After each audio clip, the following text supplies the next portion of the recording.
Tervetuloa Goforen ERP-podcastiin. Tässä podcastissa puhumme ERP-uudistuksista ja liiketoiminnan transformaatioista, joissa on mukana merkittävä määrä järjestelmäuudistuksia. Tämän päivän vieraana on Veera Lammi, LähiTapiola henkiyhtiöiden johtaja ja johtoryhmän jäsen. Veeran vastuulla johtoryhmässä on yhtiön uudistuminen. Hänellä on aitiopaikka ison liiketoiminnan transformaation johtamiseen ja johtoryhmän kuljettamiseen sillä muutosmatkalla. Kohta kuulemme lisää, minkälaista tekemistä se johtoryhmältä vaatii, jotta onnistuu tämän kaltaisessa liiketoiminnan transformaatiossa. Tervetuloa tämän jakson vieraamme Veera Lammi, LähiTapiola henkiyhtiöiden johtaja. Kiitos. Mä tämän keskustelun aina aloitan 2 vakkarikysymyksellä jokaisen vieraan kanssa ja ensimmäinen niistä kuuluu niin, että mistä näkökulmasta sinä Veera katsot tämmöistä isoa liiketoimintauudistusta, missä on mukana järjestelmäuudistukset? No joo, mulla on taustalla, mä olen ollut semmoinen reilu 20 vuotta jo vakuutusliiketoiminnassa erilaisissa asiakaspalvelun ja liiketoiminnan johtotehtävissä. Ja nyt sitten viimeiset vuodet sitten meidän tästä uudistushankkeessa vastaavana. Ja oikeastaan se näkökulma, millä mä katson tätä on se, että vakuutusyhtiöt tällä hetkellä, koko finanssitoimiala tekee tosi paljon järjestelmäuudistuksia ja maksaa pois tämmöistä, voisiko sanoa vanhaa teknologiaa velkaa, eli varmistetaan sitä tulevaisuuden niin kuin jatkuvuutta. Ja mua kiinnostelee erityisesti tässä se, että miten näistä uudistuksista, jotka on tämmöisiä pakkoinvestointeja, voi olla vähän kivuliaitakin, niin miten niistä saadaan niin kuin mahdollisimman paljon liiketoiminnallisesti irti. Mielenkiintoinen näkökulma. No miten sun mielestä on 3 semmoista yhteistä nimittäjää onnistuneelle järjestelmäuudistushankkeelle? No se ensimmäinen on semmoinen, joka on varmaan aika tuttu monelle ja semmoinen aika niin kuin vakiovastauskin voisi sanoa, mutta tärkeä perusasia, hyvä valmistelu ja mä ehkä sanoisin jopa, että hyvä valmistautuminen. Eli se, että ei tarvitse välttämättä puhua niin kuin ajallisesti pitkästä tai laajasta valmistautumisesta, mutta se, että tehdään niin kuin itselle kirkkaaksi se, että miksi me ollaan tähän uudistukseen lähdetty, että mikä on se meidän niin kuin muutosvoimat tälle uudistukselle ja sitten se, että mikä on se meidän liiketoiminnan tavoite sille uudistukselle ja tietysti se, että miten sitä matkaa tehdään, että ne niin kuin toimintaedellytykset on kunnossa. Että se on se ensimmäinen asia, että se on niin kuin kirkkana, että mikä se, niin kuin se valmistautuminen on tehty niin sanotusti hyvin. Sitten se toinen juttu on tärkeä, mitä haluan korostaa, on se johdon tuki. Eli se, että johtoryhmässä on varmistettu, että tällä on toimintaedellytykset tällä hankkeella, on riittävä resurssointi ja sitten semmoinen todella tärkeänä näkökulmana myöskin priorisointi. Eli sillä tekemisellä, mikä meillä on, niin on niin kuin samalla tavalla ja ymmärretty ja riittävä niin kuin prioriteetti tässä suhteessa sitten yhtiön muuhun tekemiseen, yhtiön muuhun kehittämiseen. Että se on niin kuin alusta alkaen selvää, että kun niitä vaikeita valinnan-paikkoja tulee, niin mikä tässä on sitten tärkeää. Ja sitten 3. asia, jota mä tykkään korostaa niin kuin just tästä niin kuin näistä omista lähtökohdista lähtien, niin on se, että on niin kuin selkeä liiketoiminnallinen omistajuus. Ja se, että se omistajuus on siellä niin kuin liiketoiminnan puolella, niin silloin mun mielestä meillä on, kun nämä asiat ovat kunnossa, niin mun mielestä meillä on aika hyvin paketti kasassa, että lähteä liikkeelle. Keskustellaan noista kaikista kohta vähän lisää. Joo. Silloin kun mä tähän rupesin valmistautumaan, pysähdyin linkkarissa sun tittelin kohdalle, missä luki Director Renewal. Mitä se pitää kaikkea sisällään? Joo, sä mainitsitkin tuossa siitä uudistuminen vastuualueesta ja se on oikeastaan yksi konkreettinen esimerkki, että kun me lähdettiin tässä meidän omalle uudistusmatkalle, niin se mikä yksi tärkeä asia, mitä tehtiin, oli myöskin se, että organisoiduttiin yhtiötasolla sillä tavalla, että tuemme tätä uudistusta.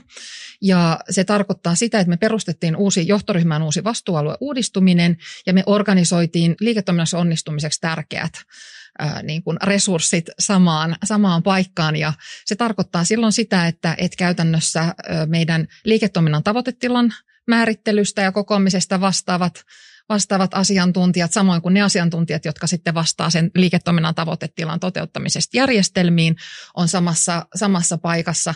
Ja sitten samoin sitten sen muutoksen johtamisesta vastaavat, eli he, jotka sitten tukevat siinä, että se muutos liiketoiminnallisesti myöskin onnistuu. Niin kaikki nämä niin kuin liiketoiminnan kehittämisen avainasiantuntijat ovat siinä samassa organisaatiossa ja silloin meillä on niin kuin hyvät toimintaedellytykset senkin näkökulmasta lähteä eteenpäin tämmöiseen isoon hankkeeseen.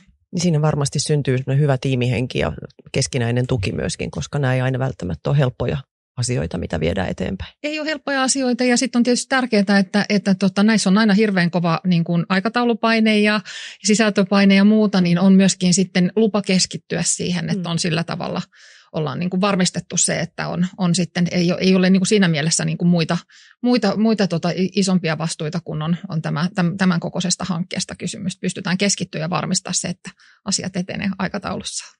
LähiTapiolan henkiyhtiöt on kulkenut tämmöistä isoa muutosmatkaa tässä nyt pari vuotta jo, ja siinä on liiketoiminnallisia tavoitteita ja tosiaan niin kuin mainitsit, niin järjestelmäuudistuksia, niin minkälaisella matkalla te olette?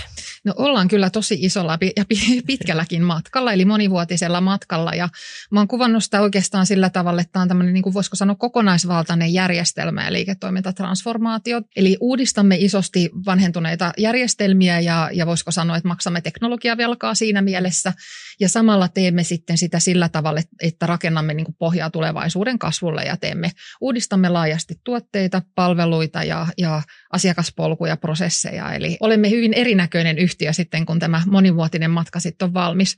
Ja sitten tietysti tämmöisellä matkalla niin täytyy paljon panostaa siihen, että meillä on niin kuin kaikki toimintamallit ja päätöksenteot ja myöskin se muutosjohtaminen siellä sen tukena niin tosi hyvässä tikissä, että pystytään niin kuin varmistamaan, että tässä sitten kanssa onnistutaan. Joo, ja mainitsit tuossa alussa nämä 3 onnistumisen tekijää siellä, johdon tuki ja liiketoiminnan omistajuus ja muut, niin onko ne teillä olleet suunnitellusti paikoillaan alusta asti? On olleet suunnitellusti paikoillaan alusta alkaen ja niistä on myös paljon puhuttu. Eli se niin kuin prioriteeteista ja tavoitteista ja ehkä semmoinen asia vielä, minkä voisin siitä nostaa, että mikä meillä on ollut tärkeää ja mikä mun mielestä on tärkeää, että näissä tämmöisissä uudistuksissa aina niin kuin puhutaan, niin on se, että me myöskin käydään riittävä keskustelu siitä, että okei, että meillä on tällaiset liiketoiminnalliset tavoitteet, mutta mikä on se niin kuin ambitiotaso, mikä me niille asetetaan? Eli kun tehdään uudistusta, jossa on paljon niin kuin uudistetaan järjestelmiä, mahdollistetaan paljon asioita, niin se ei ole niin kuin se ei riitä tavoitteeksi, että nyt me mahdollistetaan jonkunnäköistä niin kuin liiketoiminnallista vaikka kasvua, vaan sitten mä niin kuin haastan sitä, että haetaan se myöskin, että miten isoa ja miten merkityksellistä ja miten vaikuttavaa muutosta me haetaan, ja sitten, että mitä se meiltä vaatii, että mitä se vaatii meiltä niin kuin sen uudistuksen aikana ja mitä se vaatii sen uudistuksen jälkeen, että siihenkin pitää pystyä valmistautumaan siinä, niin se on niin kuin tärkeä. Ja nämä on varmaan semmoisia asioita, mistä te johtoryhmässä keskustelette ja haette sitä yhteistä sitoutumista näihin asioihin. Kyllä, keskustellaan ja käydään ihan tarkallakin tasolla, että jos miettii, että minkälaisia asioita johtoryhmässä käsitellään, niin sillä tavalla tarkalla tasolla niitä asioita, jotka on liiketoimintakriittisiä. Eli sellaisia, että jos katsotaan, niin niitä kriittisiä tärkeitä tuotoksia, joilla me uskomme, että se, niin kuin se iso liiketoiminnan vaikuttavuus saadaan, niin niitä käydään aika tarkkaankin läpi ja varmistetaan, että meillä on sama ymmärrys siitä, että mitä ne ovat ja mitä ne mahdollistaa ja että on nyt sitä, mitä me haluttiin. Ja sitten taas toisaalta, että käydään myös aika paljon keskustelua myöskin rajauksista. Eli isoissa hankkeissa väistämättä joudutaan tilanteeseen, että joudutaan niitä rajauksia tekemään ja joudutaan katsomaan, että kun kaikki ei mahdu kyytiin, niin mitä sitten, mitä on tarkoituksenmukaista jättää pois ilman, että se meidän niin kuin visio siellä jota kohti me niin kuin mennään, niin ilman, että se niin kuin kärsii tai että ilman, että me niin kuin tavallaan laivan suunta niin kuin, tai vaihdetaan niin kuin suuntaa sitten sen kanssa. Joo. No tämmöinen iso transformaatio, missä maksetaan pois järjestelmävelkaa ja muuta, niin voi helposti keikahtaa IT-järjestelmähankkeeksi. Mitä te olette tehneet, jotta se pysyy liiketoiminnan transformaationa ihmisten mielissä ja ajatuksissa ja siinä arjessa, kun te teette tätä työtä eteenpäin? Tämä on minusta hyvä kysymys, koska se on oikeasti vähän kiperä kysymys. Että mä luulen, että kukaan ei lähde tämmöisiin näihin uudistuksiin, niin kuin sanoin, että näitä tehdään paljon, niin kukaan tuskin lähtee sillä lailla, että tehdään vaan järjestelmäuudistusta. Mutta monesti näiden niin kuin koko ja vauhti ja se tekemisen määrä voi yllättää ja sitten se myöskin tietysti siihen menevä raha.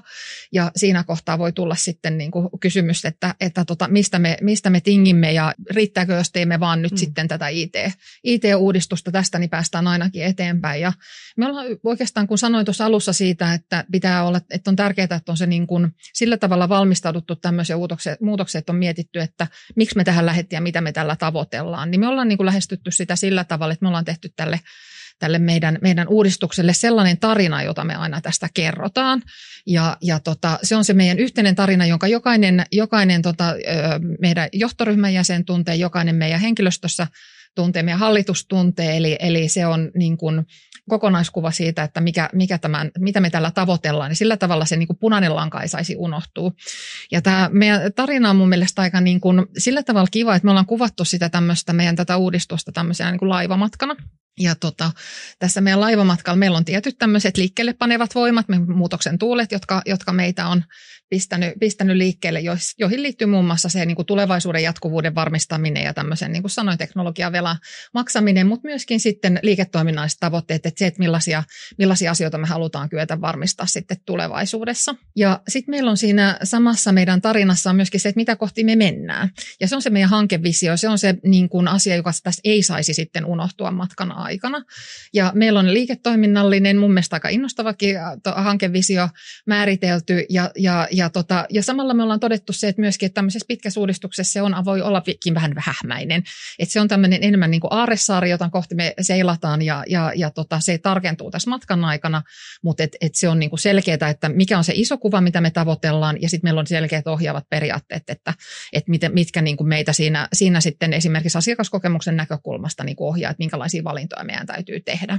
Ja sitten me ollaan kuvattu vielä tätä meidän muutosta tai tätä niin kuin laivaa, joka tätä matkaa tekee sillä tavalla, että millä se on lastattu. Siellä on näitä teknologisia uudistuksia, sitten siellä on liiketoiminnallisia uudistuksia, työn tekemisen tapojen uudistuksia ja jotkut näkyy enemmän asiakkaille ja jotkut on siellä enemmän siellä niin sanotusti konepellin alla, mutta kaikki on niin kuin lastattu siihen laivaan ja tällä sitä sitten matkaa tehdään tässä sitten satama kerrallaan ja aina joka satamassa jotain uutta sitten tuodaan esille, mutta että sillä lailla mun mielestä tämä tarina on tärkeä, että se pitää sen fokuksen siinä, että siellä on se liiketoiminnallinen tavoite, jota me tehdään ja kun me tehdään niitä valintoja siinä matkan aikana, että toteutetaanko me jotain asiaa näin vai noin ja voidaanko me esimerkiksi jättää tämä asia tekemättä tai näin, niin me aina pitää peilata sitä vasten, että jos me tehdään näin, niin mennäänkö me edelleen siihen suuntaan, mikä me on määritelty. Niin se on toiminut aika hyvin, että ei ole hirveän mutkikas asia, mutta on sillä tavalla tärkeä, että se ei niin kuin, että jotta me ei niin kuin jäädä siihen, keskitytä pelkästään siihen IT-puolelle, niin pystytään se meidän niin kuin tarina kertomaan ja pitämään siitä kiinni. Tarinallistaminen on kauhean helppo keino saada ihmisiä mukaan ja ymmärtämään se semmoisella niin kuin arkielämään tutulla kontekstilla. Joo. Se, että mitä, koska ne järjestelmäasiat, ne on kompleksisia ja teknisiä ja niihin ei välttämättä kaikilta löydy tarttumapintaa. Ei löydy. Ja tarinan lisäksi sitten vielä sanoisin, että tarvitaan sitten tietysti se, että halusin vähän avata tarkemmin, kun se on mun mielestä semmoinen tärkeä niin kuin runko jo tämmöisessä niin kuin pitkässä niin kuin uudistusmatkassa, mutta tarinan lisäksi tietysti tarvitaan hyviä toimintatapoja ja hyviä malleja, ja kyllä mekin ollaan jouduttu niin kuin niitä vanhoja tapoja tehdä, niin aika paljon tarkastelemaan, että mitkä on nyt ne niin kuin uudenlaiset ja erilaiset tavat niin kuin tehdä, jotta me päästään sitten siihen niin kuin meidän maaliin, ja ne on ihan liittyy siihen, että jokaisessa vaiheessa, mitä me niin kuin tässä kehittämisen matkalla tehdään, niin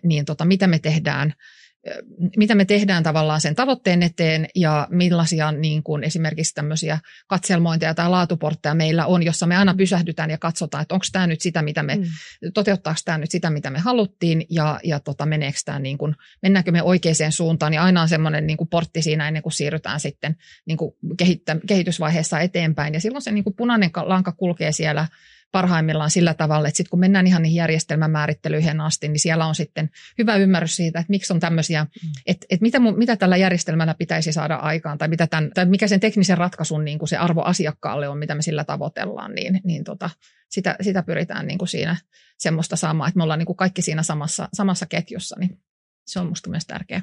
Minkälaisia uudenlaisia tapoja tehdä te olette keksineet, löytäneet, kehittäneet? Ei ehkä välttämättä keksitty, mutta ehkä semmoisia, että me ollaan todella paljon niin kuin panostettu semmoiseen systemaattiseen esimerkiksi asiakasymmärryksen keräämiseen ja siihen perustuvaan niin kuin tämmöisiin erilaisiin konseptointeihin, joilla haetaan sitä, että meillä on riittävä ymmärrys siitä, että mikä on se meidän arvolupaus asiakkaalle missäkin ja mikä on se asia, millä me halutaan niin kuin saada kilpailuetua tässä uudistuksen juuri tässä kohdassa.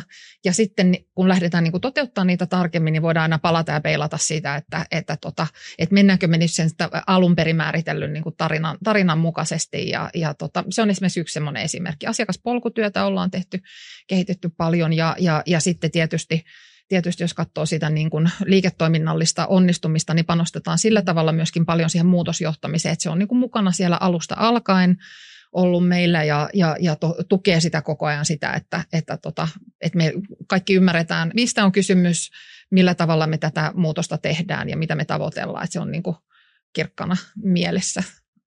Tavoittelemme näin. No miten sitten teillä on varmaan tullut semmoisia kohtia jo tällä muutosmatkalla parin vuoden aikana, missä on pitänyt pysähtyä funtsimaan ja miettimään justiin prioriteetteja ja resurssointia ja muuta, niin ootko sä kokenut, että tämä muutostarina ja visio ja koko tämä kokonaisuus niin helpottaa niiden päätösten tekemistä? Kyllä se helpottaa niiden päätösten tekemistä tosi paljon, että edelleen kun palataan tämmöiseen niin kuin uudistukseen, jossa se IT-uudistaminen on sitten siellä kuitenkin niin kuin isosti se tavallaan matkaa aikataulullisesti määrittävä ja sillä lailla niin kuin vahvasti ohjaava siellä semmoinen, niin kuin mä sanoin, sydän ja moottori sille sitten uudistukselle, niin silloin me niin kuin kuitenkin jatkuvasti joudutaan sitä miettimään, että miten me niin kuin tasapainoillaan sen liiketoiminnallisen sisällön ja sitten sen niin kuin esimerkiksi tässä meilläkin on paljon valmisjärjestelmiä, joita otetaan käyttöön, niin valmisjärjestelmien kohdalla kun ne eivät taivukaan siihen, miten me oltiin ajateltu, että joudutaan haastaa itsemme siitä, että mikä olikaan se juttu, mitä me haluttiin tällä aikaiseksi ja mikä on se tapa, jolla niin sitä valmisjärjestelmiä toteutetaan, ettei mennä siihen, että ruvetaan niinku räätälöimään niitä järjestelmiä rikkiä pilalle sen takia, vaan että nähdetään kuitenkin, mutta silti haetaan se, että sieltä ei kuitenkaan, se meidän punainen lanka ei saa sieltä kadota. Ja joskus on sellaisia asioita, että on niinku välttämätöntä tehdä jonkunnäköisiä kompromisseja, että me päästään sitten kuitenkin semmoiseen lopputulokseen, jota me niinku siellä matkan päässä haetaan. Ja sanoisin, että aika hyvin ollaan onnistuttu, kun meillä on tämä niinku avoin keskustelu siitä, että tunnistetaan, että tässä on keskenään voi olla niinku ristiriitaisiakin tavoitteita ja sitten käydään sitä keskustelua, että mikä on se niinku hyväksyttävä taso tai niin kuin, mitkä on ne asiat, joista voidaan tinkiä, mitkä on ne niin sanotusti non-negotiable, että näistä emme voi tinkiä. Nämä on myös semmoisia, että silloin kun ne valinnat on vähän vaikeampia, niin niitä myös käydään sitten johtoryhmässä läpi, että olemme ymmärtäneet samalla tavalla, että esimerkiksi tällaisia asioita emme tuo nyt lainkaan tai emme tuo nyt tässä ensimmäisessä vaiheessa tai muuta. Ja olemmeko silti sitä mieltä, että tästä ei tullut ihan emmentaaliusta, vaan että tuli kuitenkin sitä, mitä me liiketoiminnan sitten tavoiteltiin. Joo. Minkälaisella frekvenssillä näitä keskusteluita tai tähän uudistukseen liittyviä keskusteluita johtoryhmässä käydään? Onko se jatkuvasti läsnä vai?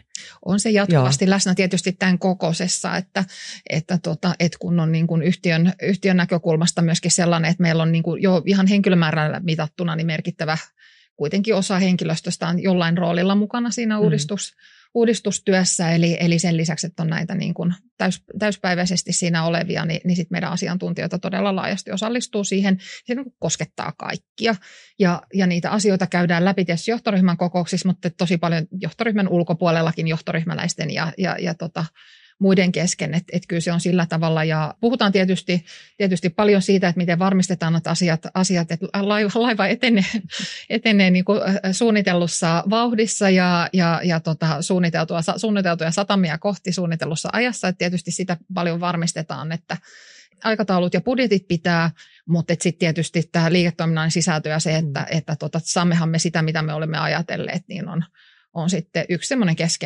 keskeinen asia siellä ja niin kuin johtoryhmän näkökulmasta niin esimerkiksi just se, että käymme sitten läpi niitä keskeisiä tuotoksia ja hyväksymme niitä ja on myöskin ollut ihan niin kuin mukavaa, että on ollut myös muutamia semmoisia teemoja, jotka ei välttämättä edes asioina ole semmoisia, että välttämättä edes kuuluisi tietyllä tavalla johtoryhmän käsiteltäväksi, mutta joita me ollaan itse pidetty tärkeänä ja kriittisinä, niin on myös sovittu sillä tavalla, että käymme ja hyväksymme yhdessä nämä, että meillä on niin kuin varmasti tuki sille, että nämä valinnat tai nämä linjaukset ovat sitten niin kuin sellaisia, joiden kanssa voidaan mennä eteenpäin. Joo.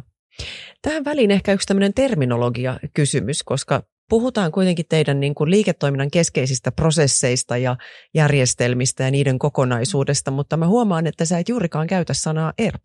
Niin ei. Onko tämä tietoinen valinta vai mistä moinen? Joo, mä luulen, että tämä voi olla tämmöinen niin kuin ehkä vakuutusfinanssiala spesifi tapa tapa puhua, niin meillä on paljon järjestelmiä ja me operoidaan tietysti lukuisten hoitamiseen, korvaamiseen, laskuttamiseen, kirjanpitoon liittyen järjestelmien kanssa, mutta usein niin kuin ehkä perinteisesti olemme puhuneet enemmän niin kuin perusjärjestelmistä ja perusjärjestelmäuudistuksista, että se on ollut sillä tavalla, kun täällä finanssialalla puhutaan, mutta problematiikkahan on sillä lailla ihan sama. On, että liiketoiminnan transformaatio ja järjestelmät mukana. Kyllä, just näin. Joo, juuri näin.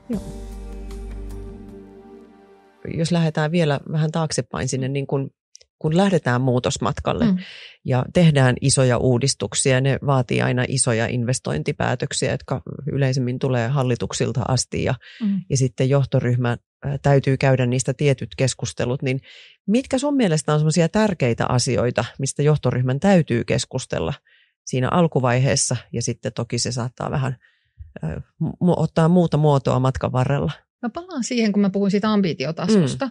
Eli tavoitteet pitää tietysti olla selkeänä ja pitää olla selkeänä, että mikä on se niin kuin liiketoiminnallinen tavoite, mitä me haetaan. Eli kun tehdään liiketoiminta- ja järjestelmän niin kuin transformaatiota, niin ne järjestelmien uudistamiseen liittyvät tavoitteet usein niin kuin helpommin sieltä syntyy ja sitten ne liiketoiminnalliset tavoitteet vaatii hiukan ponnistelua, että niitä haetaan. Mutta siellä niin kuin mun mielestä se, että on yhteinen ja yhtenäinen näkemys siitä, että mikä on se niin kuin sillä tavalla se kunnianhimon taso tässä, että kun me mahdollistetaan vaikkapa liiketoiminnan kasvua näillä uusilla järjestelmillä, niin mitä me oikeasti sitten tavoitellaan, että kuinka paljon ja kuinka merkittävää ja mitä muuta satsauksia se myöskin meiltä vaatii. Eli on jo katse siinä tulevassa, että miten me sitten tullaan toimimaan näiden niin kuin tulevien uudistusten kanssa ja varmistaa, että ne hyödyt saadaan sieltä toteutettua, niin se on mun mielestä semmoinen, jota on hyvä katsoa jo siinä aikaisessa vaiheessa. Että se on ehkä niitä niin kuin tärkeimpiä ja sitten samalla se, että niin kuin ylipäätänsä tämän kokoisen niin kuin muutoksen johtaminen, että koska sitä niin kuin muutoksen johtamista kannattaa aloittaa ja kuinka paljon siihen kannattaa investoida. Ja se on varmaan semmoinen, jonka kanssa jo kaikki yhtiöt niin kuin vähän hakee sitä, että mikä on se niin kuin oikea ajankohta ja oikea panostuksen taso tähän niin kuin muutoksen johtamiseen. Ja musta se on tärkeää, että siitä niin kuin keskustellaan ja nimenomaan keskustellaan suhteessa siihen tavoiteltavaan hyötyyn. Että jos me haemme isoa liiketoiminnallista muutosta ja haemme niin kuin merkittävää niin kuin nimenomaan just liiketoimintamuutosta, niin silloin sen niin kuin panostukset siihen muutosjohtamiseen pitää niin kuin suunnitella sillä tavalla, että ne myös niin kuin tukee sitä. Mites useasti, mutta joskus voi käydä niin, että ambitiotaso on tosi korkea ja maturiteettitaso ei ole, että tavallaan se niin kuin hyppäys onkin liian suuri. Niin kävittekö te paljon keskustelua siitä, että mikä se lähtötaso on ja onko mihin on realistista asettaa se ambitiotaso? No sitä keskustelua varmaan käydään koko ajan, että koska sitä mukaan myöskin kun nähdään minkälaiselta ne muutokset rupeaa konkreettisesti näyttämään, niin sekin kuva siihen tarkentuu, mutta ehkä mä niinku itse hahmotan sen sillä tavalla, että kun on katsottu sitä, että minkälaista me tavoitellaan, niin sitten meillä on erilaisia tapoja myöskin tunnistaa sitä niinku organisaation maturiteettia ja yksi semmoinen hyvä, mitä me ollaan niin kuin hyödynnetty, yksi hyvä työkalu, jota tässä on hyödynnetty, on tämmöinen niin kuin muutoskokemuksen mittaaminen. Ja se on niin kuin meille sillä tavalla tärkeää antaa arvokasta tietoa siitä, että missä, niin kuin, mikä se meidän niin kuin oman organisaation siinä mielessä niin kuin maturiteetti suhteessa tähän muutokseen niin kuin missäkin hetkessä on. Ja sitä kautta saadaan niin kuin eväitä siihen, että me ollaan näin lähellä tai kaukana siitä muutoksesta tavoitellusta niin kuin ambitiotasosta ja sitten voidaan lähteä niin kuin sitä kautta katsomaan sitä esimerkiksi, että miten paljon ja millaisia toimenpiteitä tämä niin kuin muutosmatka vaatii. Että se on ehkä semmoinen työkalu, että jos olisi hoksannut, olisi voinut ottaa aikaisemminkin mukaan työkalupakkiin, että sitä voi varmaan silleen suositella, mutta tämmöinen niin kuin, mä pidän sillä tavalla sitä hyvänä, koska jos katsoo johtoryhmän jäsenenä, niin se, että on mahdollisuus saada siitä eri organisaatioiden osista, tärkeistä sidosryhmistä, saada sitä tietoa ja ymmärrystä siitä, että mikä on niin kuin, millä tavalla se muutos, niin kuin, että ymmärretäänkö, miksi se muutos on tärkeä, miten se niin kuin, ymmärretäänkö sen muutoksen tarkoituksenmukaisuus, että miksi me ollaan ylipäätänsä tätä tekemässä, ymmärretäänkö se hyöty, jota siellä tavoitellaan, ja onko sillä tavalla se niin kuin perusta niin kuin siihen kunnossa. Ja sitten toisena tärkeänä niin se, että siellä on niitä onko perusasiat kunnossa, eli onko tuki kunnossa, tiedänkö mistä saan tietoa ja aivan. Näin poispäin, että onko meillä sellaiset edellytykset niin kuin edetä sen matkan kanssa. Niin. Joo, se varmasti tuottaa ihan hyvää dataa johtoryhmälle, jotta pystyy kohdentamaan sitä muutosjohtamisen toimenpiteitä oikeisiin paikkoihin. Joo, ja se on niin kuin sillä lailla mun mielestä tärkeää, että me paljon puhutaan, ja vakuutusyhtiötkin mehän ollaan tämmöisiä niin kuin tiedolla johtamisen asiantuntijoita monessa asiassa, mutta sitten välillä kun mennään tänne muutosjohtamisen puolelle, niin se, että mitä se tiedolla johtaminen sillä puolella tarkoittaa, niin voi ollakin sitten vähän semmoinen kimurantimpi kysymys, niin tämän tyyppiset työkalut, joilla me saadaan niin kuin myöskin sitä muutoksen niin kuin tilanteesta ja organisaation niin kuin muutosmaturiteetista ja niin kuin muutoskokemuksesta dataa, niin ne on niin kuin hirveän tärkeä niin kuin työkalu meille siinä työkalupakkiin.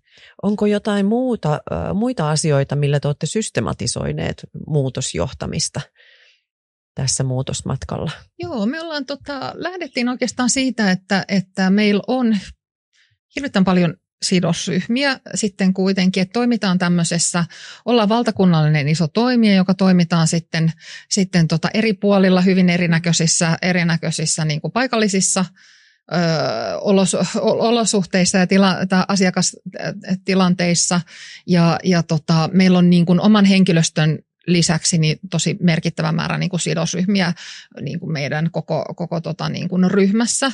Ja se, että me tunnistetaan niin kuin erilaiset sidosryhmät ja erilaiset niin kuin roolit, mitä siellä voi olla, ja suunnitellaan sitä meidän muutoksen johtamista niin kuin niiden sidosryhmien tarpeista lähtien. Ja niin se on ollut niin kuin ensimmäinen asia, että me lähdetään, että meillä on oikeat sidosryhmät ja heidän niin kuin tarpeensa ymmärretty oikein. Ja sitten me suunnitellaan sitä sillä tavalla vaiheittain, että siellä on niin kuin eri sidosryhmät tulevat niin kuin eri kohdassa erilaisiin asioihin ja kohtaamaan erilaisia asioita.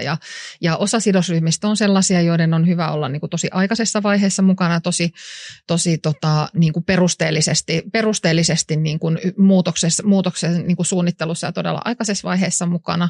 Ja sitten taas osan osalta on tärkeää, että me panostetaan siihen, että juuri ennen sitä niin kuin muutoksen niin kuin koulutuksia ja lanseerauksia niin saadaan niin kuin riittävästi niin kuin keskustelua painotettua niin kuin sinne, mutta kyllä meillä kaikki kukaan ei ole voinut välttyä muutoksesta kuulemasta ja niin kuin nämä polut kyllä kaikki koskettaa ja näin, mutta saadaan sillä tavalla sitä vähän niin kuin varmistettua sitä, että se on tehokasta, että se ei ole kaikille samaa. Ja voisi sanoa, että esimerkiksi omasta näkökulmasta on pitänyt tosi tärkeänä esimerkiksi meillä keskijohdon onnistumisen varmistamista ja sen varmistamista, että heillä on niin kuin työkalut ja eväät niin kuin tukea tätä muutosta, niin se on niin kuin esimerkiksi yksi esimerkki tämmöisestä keskeisestä sidosryhmästä, jota ollaan tässä sitten huomioitu. Ja keskijohto useasti on tosi avainasemassa siinä muutoksen läpiviennissä, että heidän täytyy itse ensin sisäistää muutos ja sitten vielä johtaa omat tiiminsä sen läpi. Juuri näin. Joo. Tämmöinen systematiikka, sanoisin, että on ehkä edelläkävijyyttä myöskin, että erotellaan tarkasti sieltä eri sidosryhmät ja mietitään, että missä kohtaa pitää tulla mukaan ja missä kohtaa viestiä ja näin. Miten se on vastaanotettu organisaatiossa? Mä sanoisin, että ehkä voi olla vaikea niin kuin mitata sitä, että miten sitä on vastaanotettu, mutta se mikä on niin kuin, tai se miten se mulle näyttäytyy, niin tuntuu, että se niin kuin saadaan semmoista palautetta, että niin kuin oikeissa kohdissa niin kuin resonoi. Et meillä on niin kuin tiettyjä sidosryhmiä, jotka toivoo, että heitä otettaisiin niin kuin riittävän aikaisin mukaan. Ja sitten kun me ollaan pyyhkytty siihen vastaamaan, niin me ollaan saatu sitten se positiivinen palaute, että hyvä, että mä olin, niin kuin pääsin tässä vaiheessa tähän mukaan. Että mä en tiedä, kuin se niin kuin muuten se systematiikka siinä sitten niin kuin ihan kaikille näkyy, mutta semmoisena mä sanoisin, että semmoinen niin kuin ehkä sillä lailla se oikea-aikaisuuden tunne, että me emme kaada niin kuin kaikkia yksityiskohtia liian aikaisin, niin se on ollut ehkä silleen tärkeää, että ei tule semmoista myöskään muutosväsymystä, niin semmoisena se on mun mielestä näkynyt, että ollaan niin kuin siinä onnistuttu ja kun ollaan just näitä niin kuin muutoskokemusmittauksia tehty, niin niissä näkyy aika hyvin se, että kun me ollaan ajateltu etukäteen, että tuossa sidosryhmässä tai tuossa roolissa varmaan ollaan jotain, tai pitäisi ehkä olla tässä kohtaa muutosmatkaa, niin olla tuolla, että noiden asioiden pitäisi olla selkeänä ja täällä pitäisi olla vielä epäselvää näissä, niin aika hyvin niin kuin kohtaa. Joo. Että se on ollut sillä lailla. Niin kuin. No tästä systematiikasta varmasti niin kuin sun tiimi saa paljon aineksia työhönsä. Onko siitä jotain, mitä sitten menee johtoryhmälle asti? Joo, johtoryhmässä seurataan näitä, siis koko muutosjohtamisen tietysti etenemistä ja onnistumista, keskustellaan myöskin aika paljon ja ollaan itsekin oltu myöskin erilaisissa niin kuin tähän liittyvissä niin kuin työpajoissa itse suunnittelemassa näitä niin kuin tarvittavia toimenpiteitä, mutta se muutoskokemuksen seuraaminen on mun mielestä se ehkä sillä lailla sen seuraaminen ja siinä pulssilla oleminen, että menemmekö me nyt oikeaan suuntaan. Ja mä luulen, että meidän näkökulmasta on tietysti se, että me ollaan menty niin kuin hyvin ja systemaattisesti ja aloitettu aika aikaisessa vaiheessa, niin meillä ei myöskään ole tullut semmoisia, että jossain välkkyisi vahvasti punaiset liikennevalot, että tämä olisi niin kuin, että siellä olisi jotain hirveän yllättävää tai hirveän poikkeavaa. Että siitä on myös tullut sitten semmoinen tunne, että etenemme kuten pitää ja se on niin kuin antanut myös sitten niin kuin hyvät eväät, että jatketaan tällä polulla. Mutta toisaalta sitten taas niin tiedämme samalla, että siellä on myös ne niin kuin välineet ja tapa seurata sitä, että jos tämä ei niin kuin mene, niin kykenemme niihin niin kuin riittävän ajoissa toivottavasti puuttumaan ja miettiä niitä toimenpiteitä. Joo. Palataan vielä hetkeksi siihen, mitä sä alussa sanoit, näitä menestystekijöitä ja se liiketoiminnan omistajuus.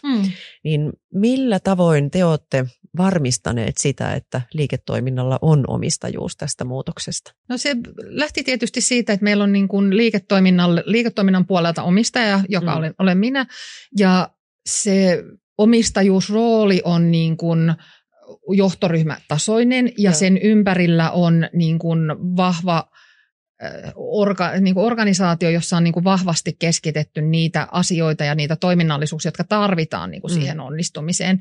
Et ei pelkästään se, että on joku nimi, vaan se, että on niin kuin edellytykset onnistua siinä ja että se tekeminen ja tämä niin kuin johtaminen on vahvasti siellä niin kuin liiketoiminnan puolella. Et meillä on äärettömän hyvä yhteistyö meidän niin kuin kehityspalveluiden ICT-kehitys ja uudistuminen yksikön kanssa, joiden kanssa niin kuin rintarinnan tätä tehdään, jossa vastataan siitä sitten tietysti siitä niin kuin teknologisesta puolesta ja siitä niin kuin läpiviennistä niin kuin siitä näkökulmasta ja sitten se, että kuitenkin se, niin kuin se hankkeen omistajuus on siellä, missä on se liiketoimintavastuu, niin se on niin kuin, näyttää, että on ollut oikea ratkaisu meillä. Kuulostaa siltä. Joo.